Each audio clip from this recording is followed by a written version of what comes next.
എന്താ കുഞ്ഞാണിച്ച് നേരം വെക്കി അയാളാണ് ഈ ഭയങ്കര ക്രിസ്ത്യാനിസ്റ്റുള്ള ആളാണ്. ഇപ്പൊ അയാളെ ചീത്ത കേൾക്കണ്ടില്ല ഞാന്. ആലിയൊക്കെ ഞാൻ പൗഡർ ഇടാൻ നിന്നു, അതാ നേരം വൈകിയത്. അയാൾ കുറച്ച് ദീനിച്ചിട്ടുള്ള ആളാട്ടോ. ഞാൻ അതിനൊരു തൊപ്പി വെക്കണം. തൊപ്പി കുപ്പിയൊന്നും മടച്ചിട്ട് നടക്കുക, അല്ലെങ്കിൽ തന്നെ നേരം വെക്കിക്കും. അസ്സലാമു അലൈക്കും. വാലേക്കും അസ്സലാം. ഇങ്ങോട്ട് കേറി കാലിയേ. എന്താ പോയി കണ്ണാടച്ചക്കണോ? എനിക്ക് കണ്ണാണൂലേ? ഞങ്ങളതേ ദുബായിൽ ചൂടിന്റെ ഉക്കൊണ്ട് വെക്കണാണ്, അങ്ങനെ ശീലായി. വീരാനെ നീ കൂടുതൽ വർത്താനത്തിലൊന്നും നിൽക്കണ്ട, പെണ്ണിനെ അങ്ങോട്ട് വിളിച്ചൂടെ. ഓൾ തമ്മിൽ ഇഷ്ടപ്പെട്ടാലേ നമ്മൾ കല്യാണം ഇന്നേനാണ് നിശ്ചയിച്ച. നിശ്ചയാക്കാണ് നിക്കട്ടെ ആലിയെ.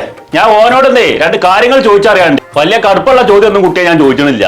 സുബൈ എത്ര എക്കായത്താന്നിട്ടൊന്ന് പറഞ്ഞാൽ മതി. അതിപ്പോ എന്താ സംശയം? 20. 20? ആ അല്ല 10. 10? 5. ആലിയ ചെൽക്കാലം ജിബനായിട്ട് പോയിക്കോ. നിന്റെ കുടിയിലേ ഇവന് കൊടുക്കാൻ പെണ്ണില്ല. അലിയൊക്കെ ഈ കല്യാണം നടക്കൂലേ? ഇജ്ജ് തടി കിട്ടിയെന്ന ഭാഗ്യം. എന്നോട് ചോദിച്ചാൽ എനിക്ക് നല്ല ചേക്ക് മറുപടി പറഞ്ഞൂടെ? സുബി 2 അല്ലേ? നിങ്ങൾ എന്ത് വർത്താനാ പറഞ്ഞേ? 20 പറഞ്ഞിട്ട് അയാൾ സമ്മതിച്ചില്ല, പിന്നെ 2 അയാൾ സമ്മതിക്കോ?